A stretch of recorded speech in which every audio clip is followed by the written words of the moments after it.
environmental protection.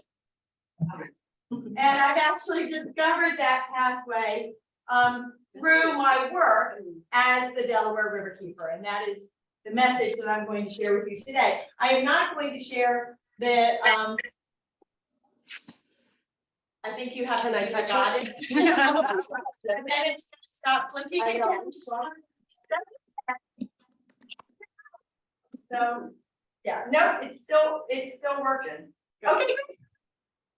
Yeah, where I was. I don't want to be here. Yes. Yeah. So sort of the true origin story of the Green Amendment movement is not what I'm going to explore with you today. That's actually in the book that I wrote. That the second edition just came out November 1 of last year. So you can get that. But I am going to share with you the message of the Green Amendment movement. And I do want to share with you some stories of other people who have been impacted by environmental pollution and degradation. And I wanted to start, and these are stories that are in the book that gives you just a sense of how the book's written, but more importantly, you know, will help share the message of why this work is so fundamentally important. So I just want to start with an excerpt from what I call Gina's story, which again will remind us why being active on the environment and securing better protection is so critically important for communities across Florida and across our nation. Gina was sick constantly, experiencing frequent gastrointestinal issues and hair loss that left her with permanent bald spots. Gina's daughter had been born with an extra ear, but no one had endured greater suffering or paid a higher price for Mount Air's callously destructive actions and pollution than Gina's son, Kiwanis. Like Gina, Kiwanis had been born with asthma. His case was particularly severe. When your asthma is at its worst, it's like somebody put a plastic bag over your head and just pulled on a string and cut off all your air circulation, says Gina. He really suffered. He just suffered. When Kiwanis left Millsboro for a year to attend school, conditions seemed to improve significantly. But then he came home, and his asthma was once again a daily source of hardship. Despite nebulizers, inhalers, prescription steroids, and an EpiPen, he struggled to keep it under control.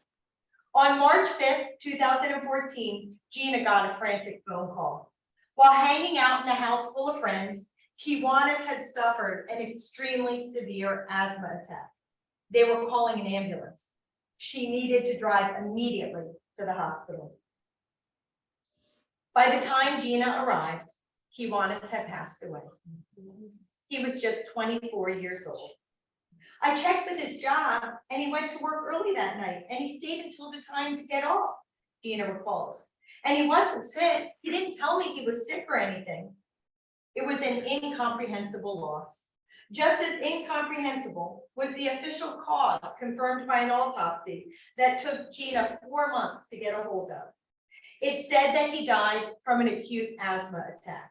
And Gina says, and I was like, who dies from asthma anymore? Another heart-wrenching reality was that the very same pollution that likely caused Kiwanis' death had also likely affected him from the very beginning of his life. One evening, Gina sent Maria a form and asked her to take a look. It was a form for supplemental security income, a type of Social Security assistance for people with disabilities, which Gina had been receiving for Kiwanis. The SSI form said that he could not be educated because of a lack of oxygen to the brain, Gina recalls. Now, there is no bigger crime against humanity than a child who, because of pollution exposure issues, cannot develop to be the person that they ought to be. Now, that story isn't set here in the state of Florida, but it could be. It could be set in any state across our nation. And we will fix the clicker.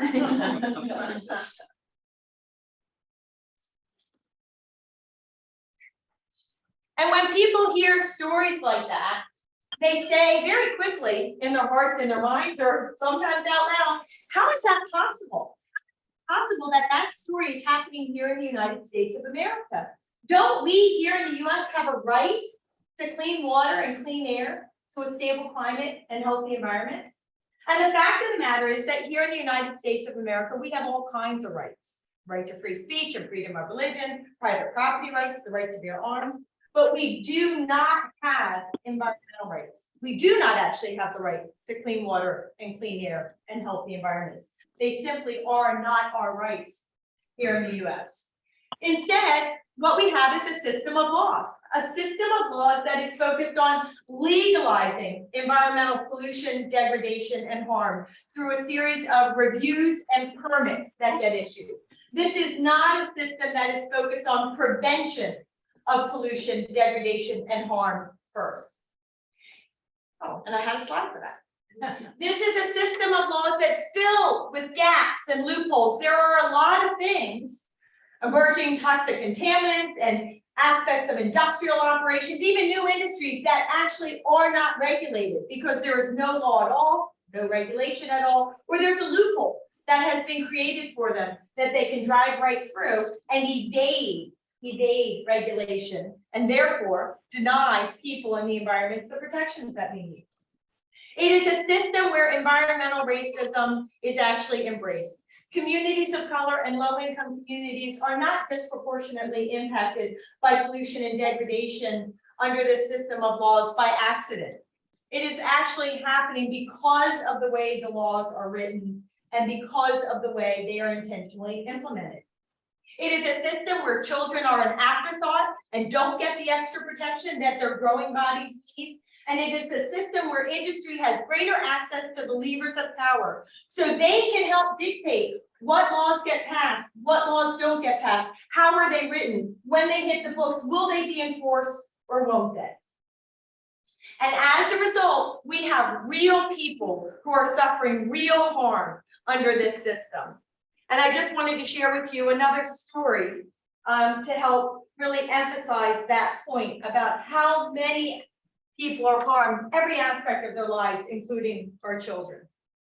So in 1987, a young couple, Kate and Larry Stauffer, they're grown up there with their kids, were looking to buy a starter house. When they drove through General Motors Village, they knew they had found their new home.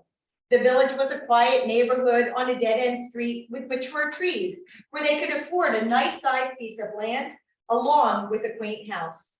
Kate and Larry were planning to start a family, so the presence of other young couples sealed the deal.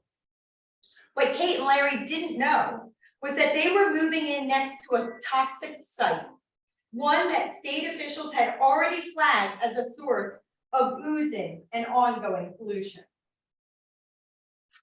Living approximately 100 yards from the plant over years of its operation, Kate and Larry Stauffer noticed intermittent chlorine-like smells around their property, but they thought little of it.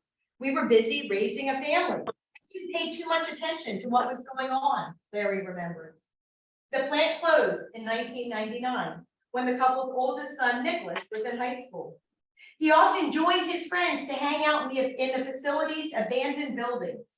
The Stauffer's daughter, Liz, who was born in 1990, played in nearby Little Valley Creek, the same creek that was later found to be heavily contaminated from the site. All three Stauffer children collected rocks from the creek for a geology unit in their middle school science classes. On his daily walk with the dogs, Larry sometimes noticed overwhelming chemical smells coming from the buildings. Kate discouraged their children from playing in these areas. But as they later learned, people didn't have to enter the buildings in order to be exposed to the toxins from the Bishop Tube's operations. Since 2006, Liz has been diagnosed with 3 brain tumors. Kate and Larry aren't positive whether they can blame Bishop Tube for their daughter's cancer. Because of the many toxins and contaminants in our environment, medical and legal professionals often can't conclusively link individual toxins and specific health outcomes. The Stauffers nonetheless find it eerie that so many in nearby neighborhoods have suffered serious illnesses, including other children. 5 neighborhood children received cancer diagnoses within a year of each other, including Liz's friend from down the road. Although Liz is thankfully in remission now, many others in the small community continue to suffer from life-threatening illnesses, and some have even suffered from death. So again, not a story here in Florida, but it could be. And we could just do a search of Florida headlines, right? Do a Google search and we can see in the news what the ramifications are of environmental pollution and degradation under this system of governance here in the state of Florida. We've got environments and communities and critical species of all kinds that are being harmed. I wish I could remove this bar for you, but.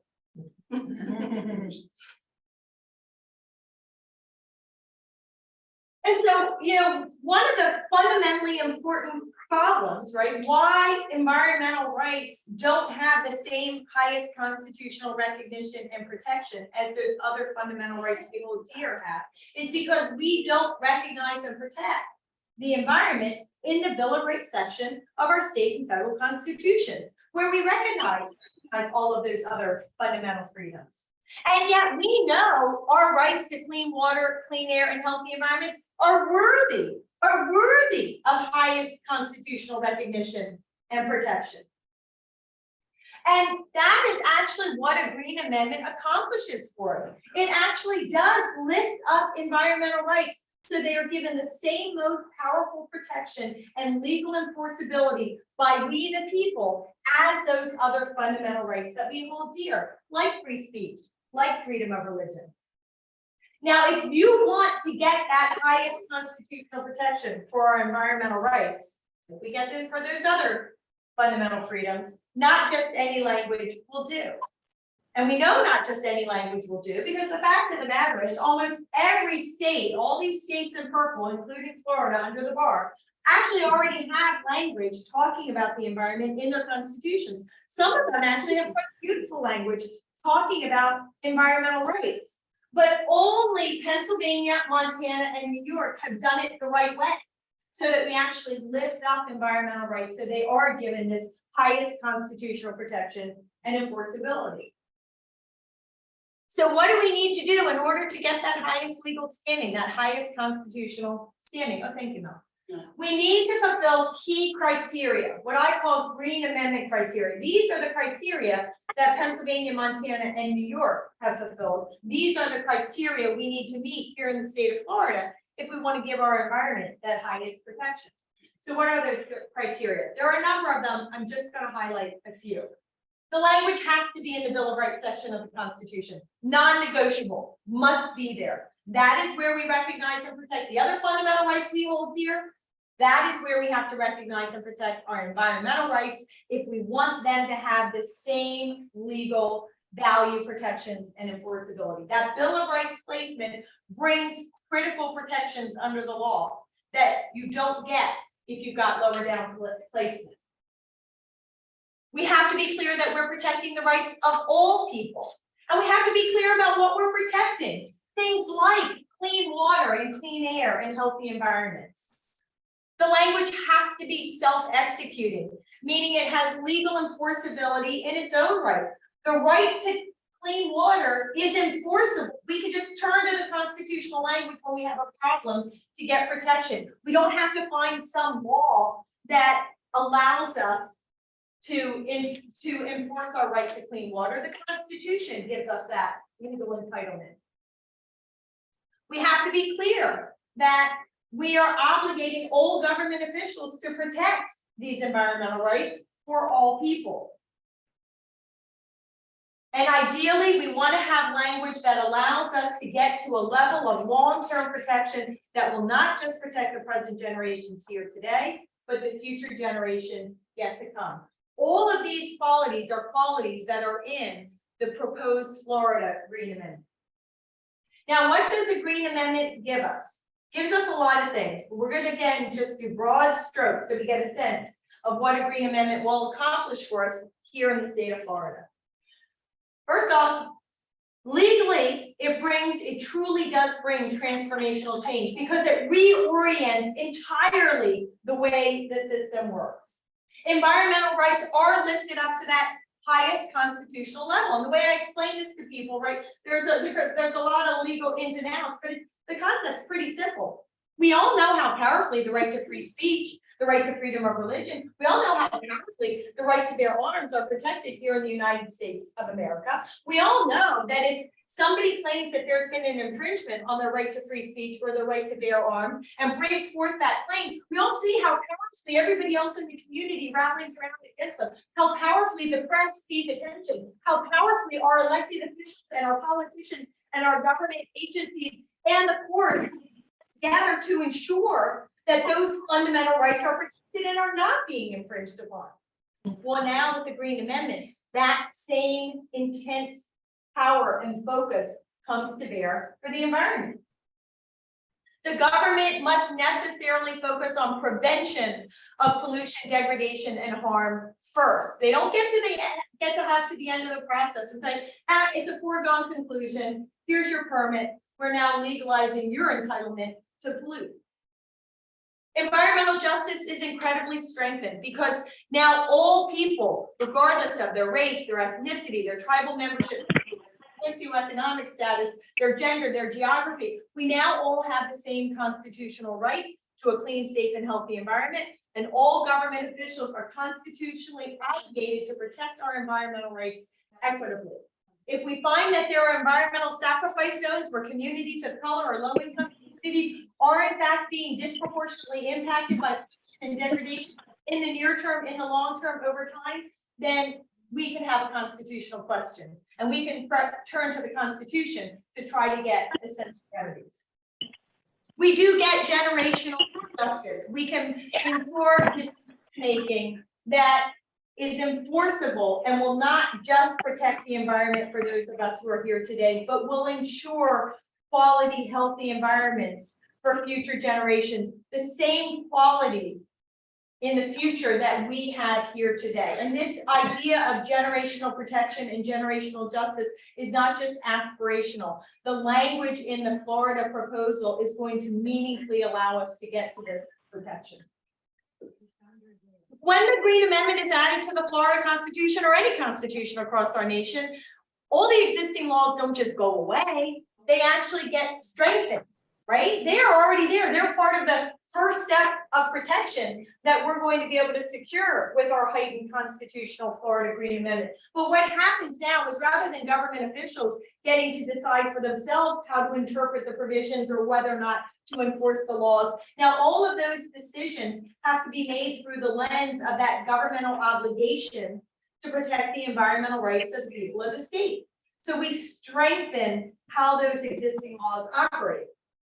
Of course, we provide a powerful foundation for good government officials who want to do better. And we have a great gap filler. All those areas of environmental protection that are absent, well, we can now turn to our right to clean water to fill the gaps. How many people know about PFAS? It looks like most people, right? That's that man-made family of chemicals in Teflon, stain-resistant clothing, carpeting, and firefighting foams that the military uses. It's also a very highly toxic, dangerous man-made family of chemicals that's in drinking water supplies, in fish flesh, in deer flesh, in the bodies of people. Those toxins have gotten into the environment over many, many years because of an absence of legislation, regulation, and protection. The government was doing nothing to prevent the harm because of the big gap in the law. Even if the government had wanted to do something, there was no law there to enforce. But if we had had a constitutional right to clean water while all of that was emerging and coming forth and happening with regards to PFAS, rather than wait for the devastating consequences we're experiencing today, we the people could have turned to our right to clean water to force government action sooner. And if we believe that there is a violation of our environmental rights, a constitutional Green Amendment gives us immediate access to the court. And it's not just about the law. We do have transformational change when it comes to the law, but it's also about empowering activists and activism. Now you are no longer just going forth and doing the fight for the forest you love, or the wetlands you love, or the aquifer you love, or the river you love, or the family and communities that you love that depend upon clean and healthy environments. You are now to champion a constitutional right at the same time. It's very empowering, right? So often when activists get up and fight for the earth and fight for the environment that they believe in, especially if they're new to activism, right? It can be very difficult because a lot of names get called. People in the back of the room, sometimes the government officials at the front of the room suggest that, oh, you're just a tree hugger. You're just a fish lover. And I like those things. Not everybody does. But they say, you're a job killer, or you're a people hater. Or like one commissioner of the Federal Energy Regulatory Commission said, you're an eco jihadist. It's true. It's a crest too. And for many people, what that does is that makes them feel shame, right? And they do quiet down and they do sit down and shut up, or they don't get up in the first place. But when you are fighting for a constitutional right, not just for the environment, it transforms everything because then you truly are viewed for what you really are. As a US patriot who is rising up to demand and defend the constitutional rights of all people in your community, all people who are entitled to a clean, safe, and healthy environment. Yours is on that other sheet. Now, the Green Amendment movement is a national movement that's starting at the state level first. States have a lot of power when it comes to environmental protection, and state constitutions get amended with great frequency. So when we go forth and seek constitutional green amendments at the state level, we get powerful protection in the near term. But we are also laying the foundation, the education, doing the grassroots organizing that's going to be necessary to eventually get a federal green amendment. But we don't want to hop to the federal too soon. We won't win. We haven't done the work. Part of our state-by-state green amendment movement is getting state protection while also laying the foundation for the federal amendment, because we need them both. Even if we had a federal green amendment right now today, we would need a state amendment. We're just flipping the script because strategically it's smarter. And our green amendment movement is really advancing powerfully. We have the 3 states that already have green amendments, but all these states in light green, they have language that either has been proposed or in the lighter green is about to. Oh, maybe I did it in the orangey stuff is about to be proposed, and the yellow are states where communities are starting to come together and think about how can they make this happen in their state. And I want you to know that Florida is really at the forefront of the Green Amendment movement. You are ahead of the curve, doing important and powerful work. And what this means, your Green Amendment movement here in the state of Florida, because of that, because of how far in the leadership that you are not only advancing critical protections that you can secure in the near term for the state of Florida, but you are serving as an inspiration for communities in other states across our nation. When I go to other states, I talk about what's happening here in Florida, and people are inspired by it. They love your good ideas, right? And they want to take advantage of them. So you should be proud that you are doing great work here in the state of Florida, but you are also helping me inspire communities across our nation. And I thank you for that. Does it really make a difference? I'm not going to dive into all of the examples. We can, if you end up having questions, or if you end up reading the book, you'll find them. But the truth is, because of green amendments in Pennsylvania and Montana and New York, we have defeated devastating legislation that would have had devastating consequences for the environment. Legislation that could not have been defeated but for a constitutional right. We have turned back permits that should not have been issued to industrial operations that would have had devastating consequences for remote ecosystems, for the health and safety of the environment and communities, that would have had serious ramifications for the local economy, particularly from a gold mining industrial operation that, if it had been allowed to happen, would have harmed ecosystems just outside of Yellowstone National Park, which is a critical economic driver for the local people there. That site from the scoffers, we're getting that site cleaned up now. That site has been in a toxic condition for over 30 years. The Pennsylvania Department of Environmental Protection was doing nothing to hold responsible parties accountable to clean up that site, responsible parties that should have cleaned it up under existing law already. Rather than force the cleanup of that site, that Department of Environmental Protection was negotiating a sweetheart deal with developers so that they could come onto that toxic site and develop over 200 residential homes while the site remained in its toxic condition. Our advocacy and our litigation and our Pennsylvania Green Amendment, we've turned that around. And now that site is starting to be cleaned up or about to be cleaned up by those responsible parties.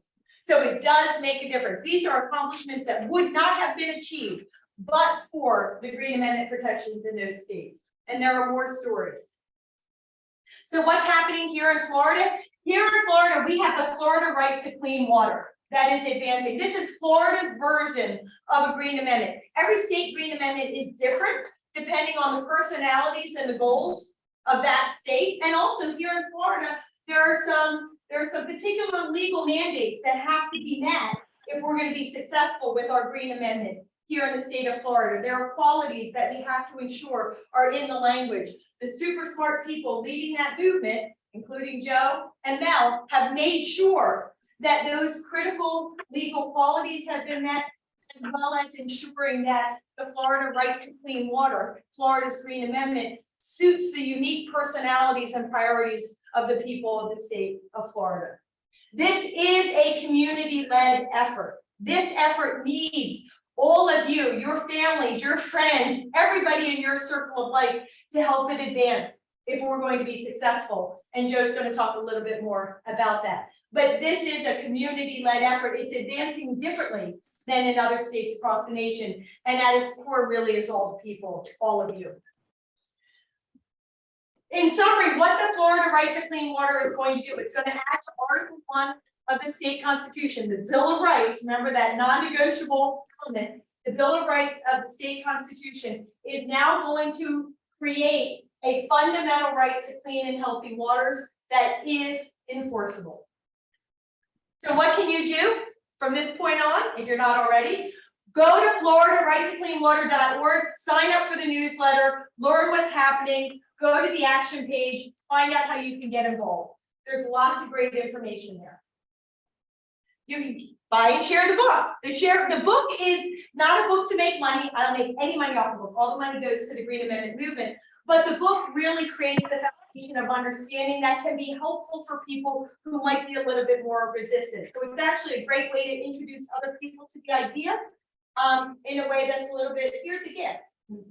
The book was written to be what I call a glorified fact sheet, but as you've heard, it's filled with stories to help people understand the movement.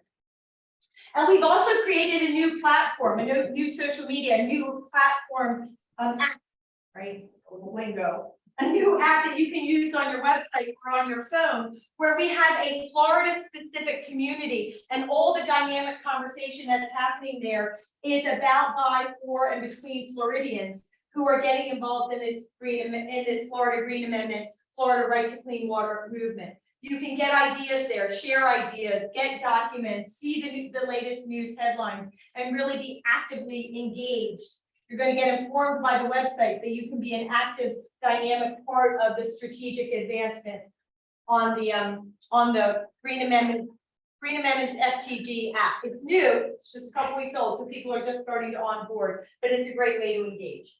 And with that, I'm just going to read you one little piece from the book that I think really sums up, for me, and hopefully for you, really what this is all about. It comes from my favorite chapter that I call my Green Amendment Epiphany.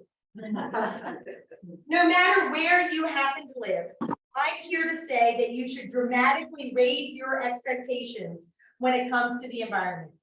You have a right to pure water, clean air, a stable climate, and healthy environments. This right is inherent and indefeasible. It belongs to you.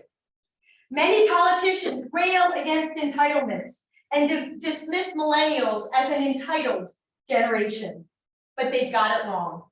Entitlement is not a dirty word. It's a recognition of rights. And make no mistake, when it comes to the environment, you are entitled. Woo.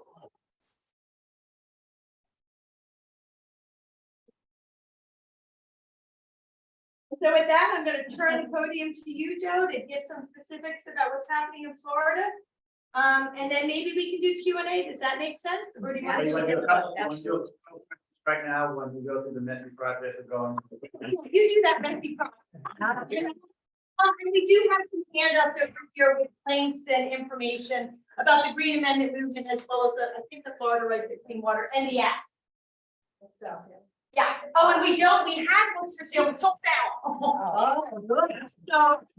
So you can easily go to the forthegenerations.org website, Amazon, Barnes and Noble, your favorite independent bookseller, online, offline, and find the book, and there's also a QR code. So I'm so modern now.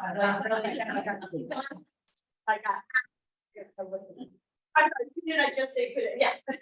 Just a quick question, I was trying to get a copy of the complete, and then I went online, I just quickly, I didn't spend a lot of time. I found the petition. Yeah. But, a ballot summary, that I'd like to see the entire amendment, is that also on the Yes. same website? So exactly, it's on the Florida Right to Clean Water.org website. It's also on the app. And the language is there. You will see, if you do a comparison, I think that Florida's language is much more lengthy than other states. Other states are sentences. Florida is long, but that's because of the vagaries of the Florida constitutional amendment process. You will also see that in Florida, the focus is that right to clean and healthy water versus water, air, climate, ecosystems, environments like we're able to do in other states, because in Florida, in order to successfully get a constitutional amendment, you have to focus in on a single subject. The best subject for Floridians, water. So that's why that's the focus. Once we successfully get this Florida Right to Clean Water here in Florida, we can then talk about, well, what will be the next one? Will it be air? Will it be ecosystems? Will it be climate? And we can work from there. But again, Joe and Mel and other leaders of the movement recognize the mandates of the law and what would work best here in its water. Do you want to know? Sure. Clicker. And clicker. Now the question is the clicker going to work? So let's talk about Florida. I don't think I could speak at quite that RPM. My best.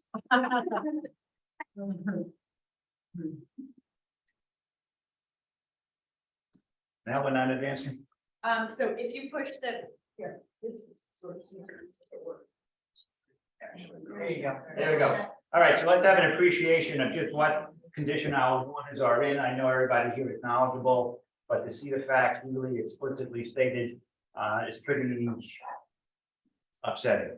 We have about 1,000 springs in the state. 80% of them are impaired. According to the Florida Springs Council, a very reputable environmental organization. Given current projects, it will take over 200 years to clean those springs up. Many are suffering very significant reductions in flow. Our Calusa waterkeeper down here, John Casani, informs us that we have nearly 1 million acres of estuaries and 9,000 miles of rivers and streams that are contaminated fecal bacteria.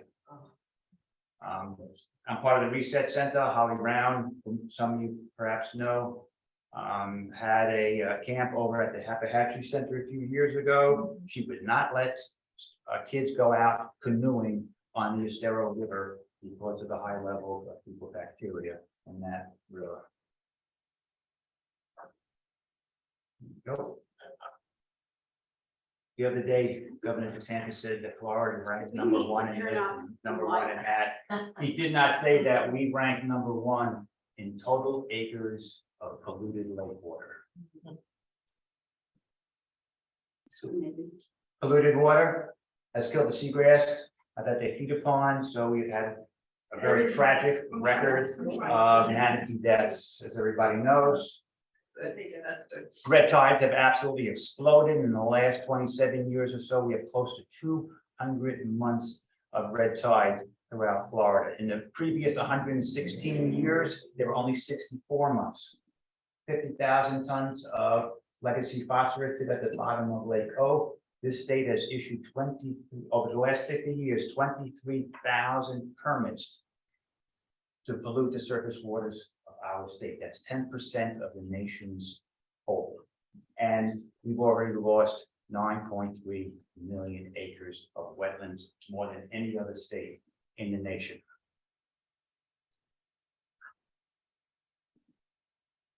Over the last 24 hours, I started getting some emails. Joe, what does the governor's new plan, $3.5 billion need? Do we still need a right to clean water? I think Well, from either one of Maya's editions of a book, this is where I learned that back in 2014, a very important study that was done by researchers at Princeton and Northwestern University, Northwestern, yes. And they looked at tons and tons of laws that had been passed between 1981 and 2002. And they judged them according to what the policy decisions were and what voter preferences were. What did they find out? Policies, note the study, tend to tilt towards the wishes of the corporations and business and professional associations, and especially diverge from the will of non-elite Americans. This is the way things work. Do we think that all of a sudden this is going to come to a grinding halt because of the governor's new plan? I don't have confidence that that's going to happen. John Casani, a couple of years ago, after that very historic victory in Orange County, wrote an op-ed that appeared in the Daily Naples Daily News and the News Press. He said, political maneuverings influenced by special interests that benefit from rapid growth continue to plague Florida with ineffectual policies on water. Our rapid growth, of course, is coming at the expense, in some cases, in acres of wetlands.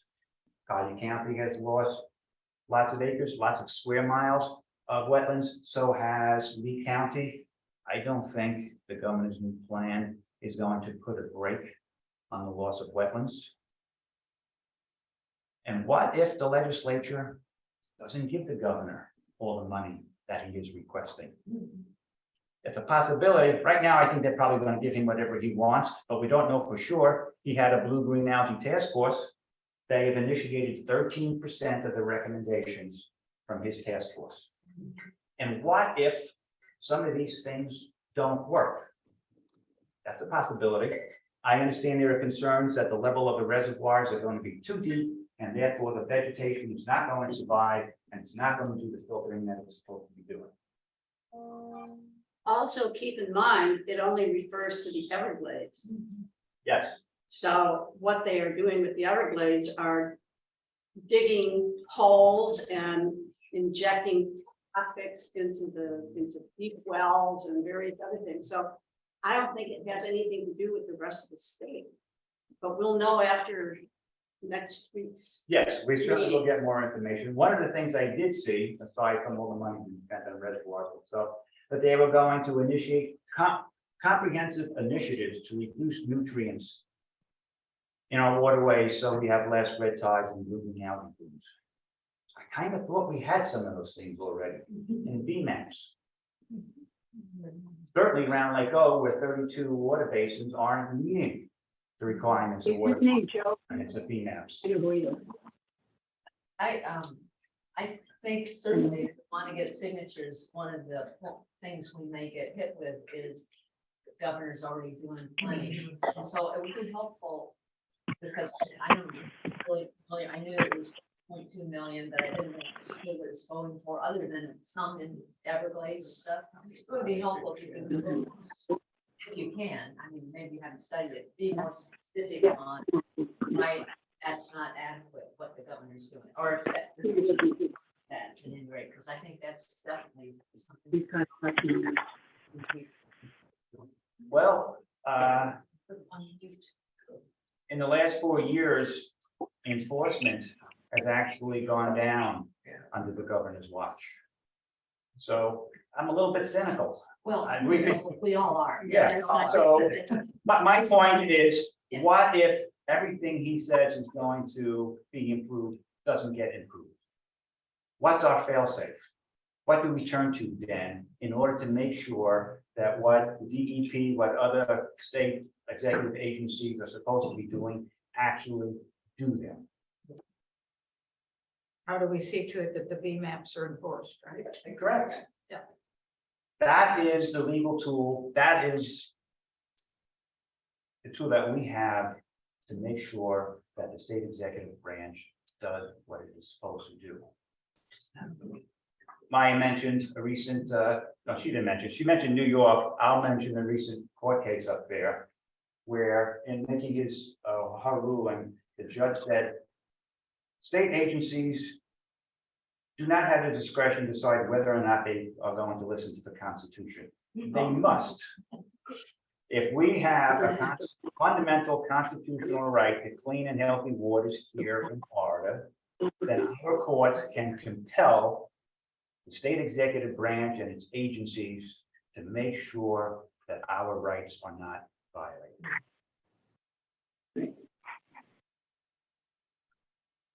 Mel?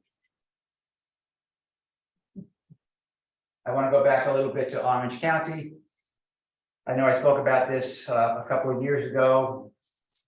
9 out of 10 voters up there a couple of years ago gave themselves the right to clean water, and they also gave some rights to some of their waterways.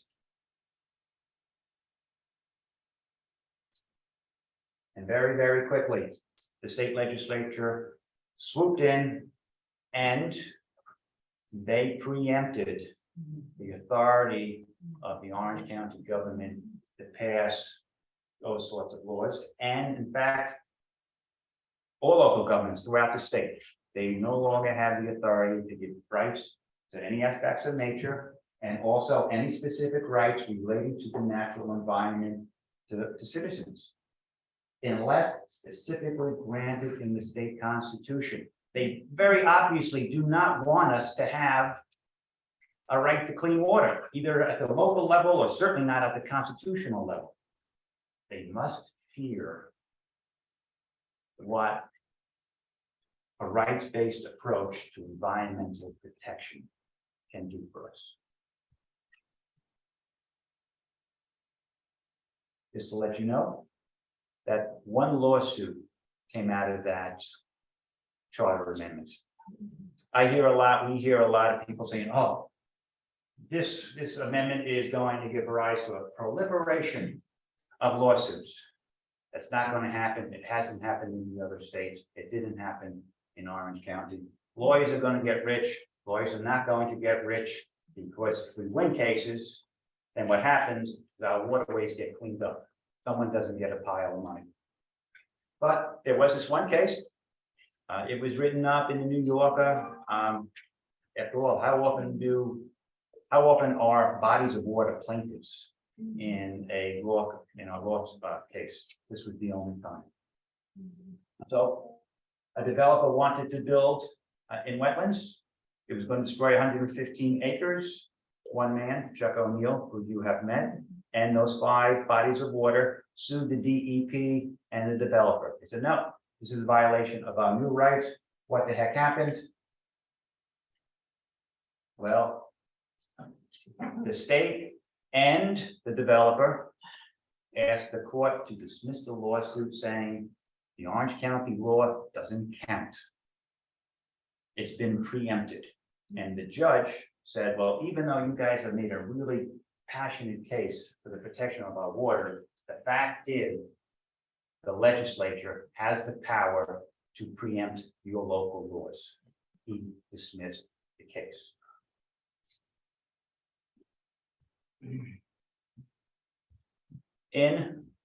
Maya did not talk about, a little bit, about that very important case up in Pennsylvania, in which that terrible fracking legislation, Act 13, was ruled unconstitutional by their Supreme Court.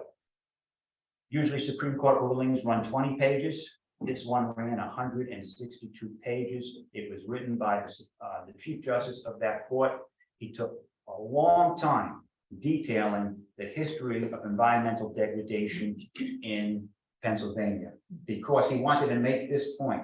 It is not a historic accident that the Pennsylvania Constitution now places citizens' environmental rights on par with their political rights.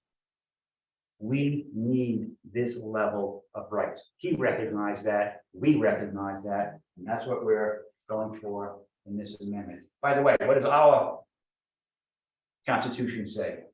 It shall be the policy of the state to conserve and protect its natural resources and scenic beauty. This is a policy statement. It is not the explicit declaration of a right. We need explicit declaration of rights. Two examples in the past year from the Supreme Court, the Dobbs case, in which they said that because the United States Constitution does not explicitly identify a woman's right to bodily autonomy, which would include abortion, then they do not have that right, and it overturned 50 years of established law and sent the country into political convulsions. And then they said that a New York gun law restrictive was unconstitutional because it was in violation of a very explicit Second Amendment rights. We need explicitly stated rights. So this is a ballot summary. This amendment creates a fundamental right to clean and healthy waters. The key word here is fundamental. There is a hierarchy of rights. Fundamental rights are at the top. And when push comes to shove in a courtroom, fundamental rights will take precedence over the permitted rights of polluters. That's, to me, that's the game changer in this law. This is what makes it superior to the law 2 years ago in Orange County. Yes, the waterways had rights, so did the developers. It wasn't necessarily clear which one of those rights would prevail. This makes it clear. The fundamental right to clean water would take precedence. The first full paragraph, very reasonably, makes a case for why we need this. Water sustains all form of life. Clean and healthy waters protect and promote substantial interests, including human health, safety and welfare, native fish and wildlife, conservation of natural resources, outdoor recreation, aesthetic values, business opportunities, property values, and economic interests. Everybody recognizes that clean water is absolutely essential to our quality of life and our liberty down here in Florida. In Orange County, 9 out of 10 approved that charter amendment. That means no matter what their political persuasion was, economic background, educational, whatever, everybody gets it. This is vital. We merit the protections that a fundamental right offers. Down on the bottom, the interests of Florida's people, businesses, and organizations, communities, and economies in clean and healthy waters. This law is not a rights of nature law. It is a human right to clean and healthy waters. I want to make that clear. The benefits here that stated here are human oriented. The middle of the paragraph basically says, yes, we have that statement in the Constitution. Yes, we have tons and tons of laws, but they're obviously not working. Those facts I gave you originally are testament to that. And this section provides for equitable remedies against the actions or inactions of state executive agencies that harm or threaten harm to Florida waters. Once again, this law is not about walking away with a lot of money. It is about remedying the problems in our waters. It's about restoring them to health.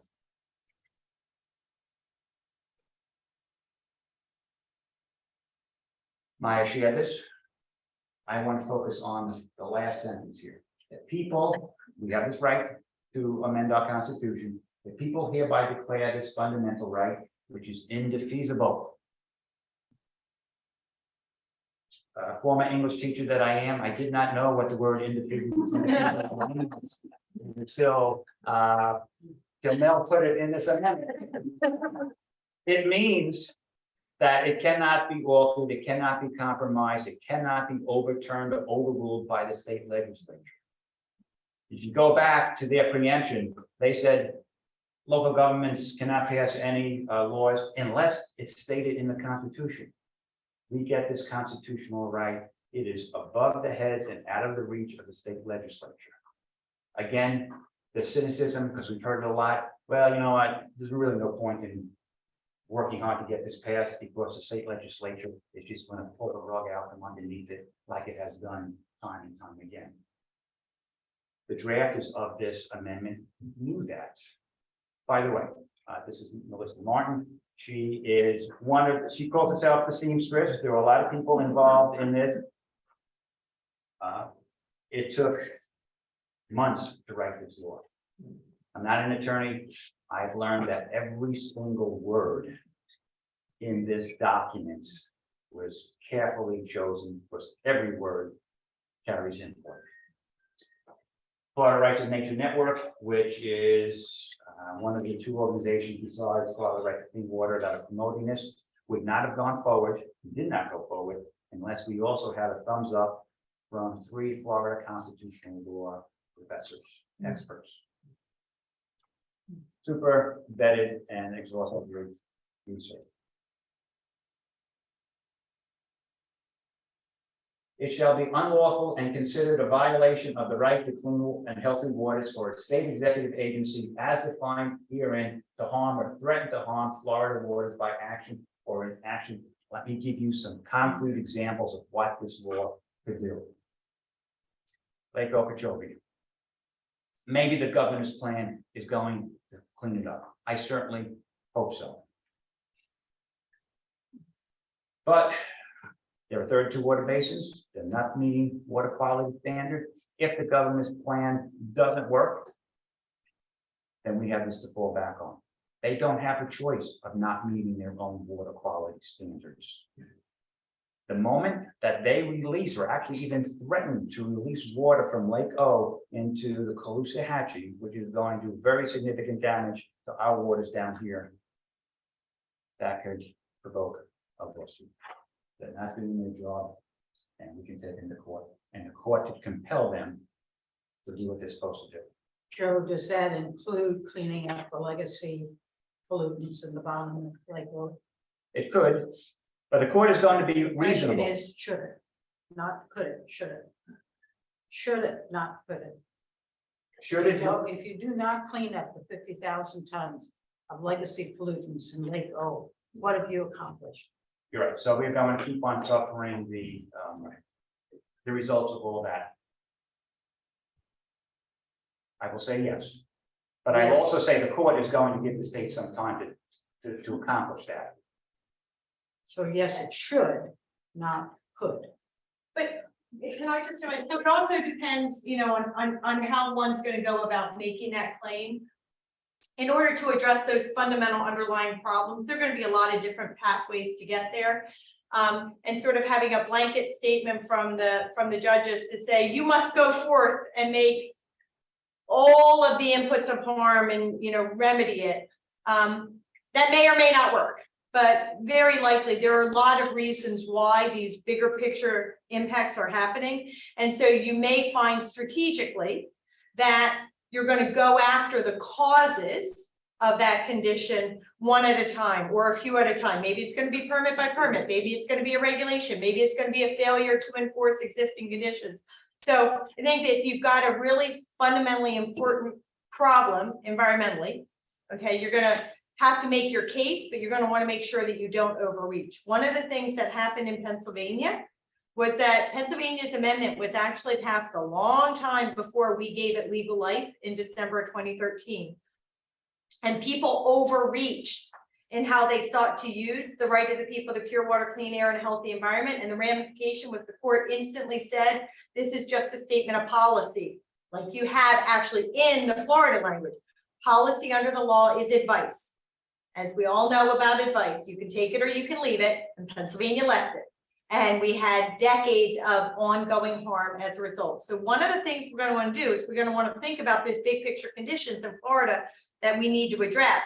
But we're going to want to think about strategically, how do we want to use this amendment to address them? And it may be smaller bites rather than one whole big bite, because maybe that's the strategically smarter way to build strength in the amendment over time, rather than freak the courts out and have them try to misinterpret it. I understand exactly what you're saying. Yeah. Just, and the state Bill of Rights amendment would also prevent a federal Corps of Engineers. It would also go against, it would apply, the federal Corps of Engineers would have to not release water because if a case could be made under that Bill of Rights, because it's a state right or federal, I would think they would have, but I'm not sure. So because of the fact that we had to observe the state's single subject rule, this is focused only on the state executive branch. But I don't believe that the Army Corps of Engineers engineers could go ahead and do something unless they get the okay from the state. And so that's where, yes, we can Gotcha. put a break on it. It's only a bring in action against the state executive. Right. Branch is what you're saying, okay. Ultimately, the buck stops with the state. Pollution doesn't exist in the state unless the state permits it. Either by action, as in issuing a permit, or by inaction, such as not enforcing its own laws.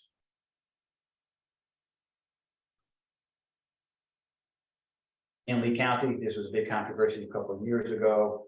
There were public hearings, you know, the routine people came, they spoke, you know, for their 2 minutes, everybody railed against the fact that they were going to take acres of potato farm that was in the DRGR, the density reduction groundwater resource area, and allow limestone mining. Lee County commissioners went against their own $1.5 million study 2 years ahead of time. They got rid of that map 14 that said you can do mining over here, but you can't do mining over there. They went against the scientific advice, recommendations of so many hydrologists and geologists and such. And they exhausted all legal efforts. DEP has issued the permit. With a right to clean and healthy waters, we have another legal tool. That would be a violation of our rights. That mine may end up, if we can prove it, that it's going to end up being detrimental to Corkscrew Swamp sanctuary. Then we've got recourse for this. Next. Very recently, votewater.org said that Florida's seagrass beds are on the brink of a death spiral. That language caught my attention. It certainly looks like it over here. This is the Indian River Lagoon area where all the manatees are dying. There are a number of reasons why the water there is so polluted: nutrient runoff, leaky septic systems, inadequate water treatment facilities. Again, this amendment can come in useful here.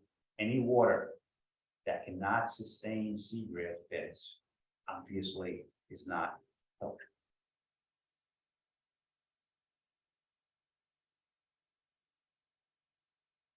One more thing, tiny point. Had we this constitutional right on the books, that disaster would not have to happen, perhaps would not have happened. Back in 2008, the Army Corps of Engineers had published a white paper, I think it was 72 pages long, basically predicting exactly what happens if they went ahead with further use of that facility, which the Corps argued should just be shut down permanently. Well, armed with that report, could have had a lawsuit, take it to court. The judge calls in scientific experts, calls in the Army Corps of Engineers and says, DEP, what the hell are you thinking? We could use this amendment to prevent further finding points, future finding points. Just the last few slides. Our amendment is longer than most of the other green amendments. Some people are taking us to task for that. I think that's misguided. We need to spell things out so it's not left to somebody else to determine what is harmful, not harmful. Here, we define what harm is, and if you look at it, you will see that unlike what was noted in the purpose paragraph of this amendment, which was human-centered, this is all ecological centered. It is what is good, what is healthy for the environment. The thinking here is that what is good for the environment is good for us. That seems to be a pretty simple thing to understand. This is what waters means in the amendment. It is an exhaustive list. If we left anything out, it would have been vulnerable to pollution and degradation. As Maya noted, it is self-executing. That too is important. The moment that voters approve it, it's in effect. It doesn't need the legislature to do anything.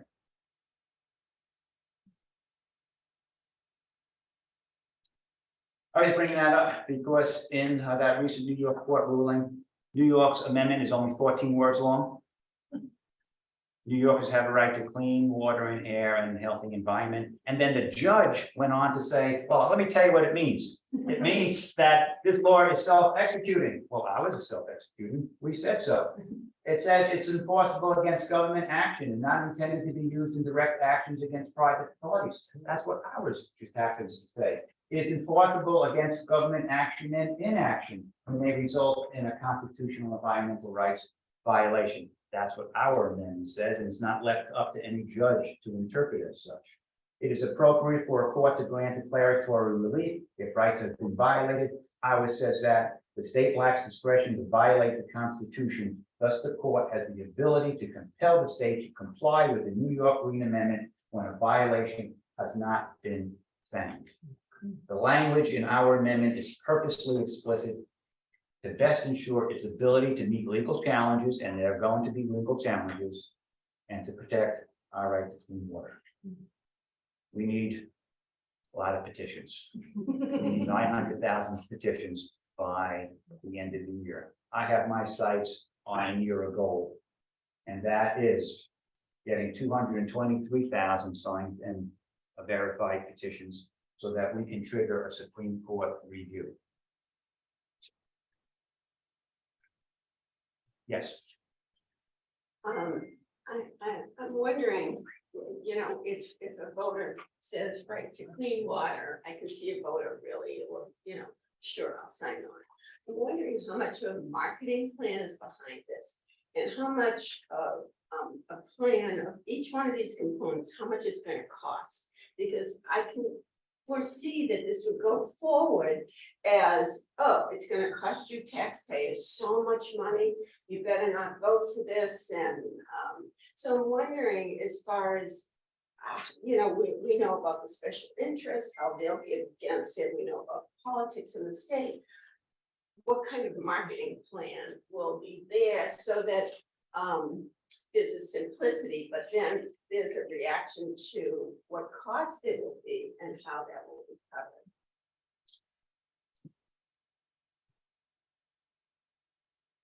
covered. I think Orange County shows us that it is not going to be that difficult to overcome those counter arguments. 9 out of 10 Orange County voters completely disregarded all those dumb things. Oh, it's going to cost jobs, it's going to hurt the economy, you're not going to be able to have affordable housing. They didn't believe it. And I think Florida voters, if we get it on the amendment, it'll sail through. Not pass comfortably, perhaps even overwhelmingly. We have a history of that. The challenge is to get it onto the ballot. And actually, the challenge there, to me, is not overcoming counter arguments. It's simply to get the word out broadly enough. I agree. Florida Right to Clean Water is a relatively small organization. We do not have the outreach muscle that it takes, and we do not have $15 million to go the route of paid petition gatherers.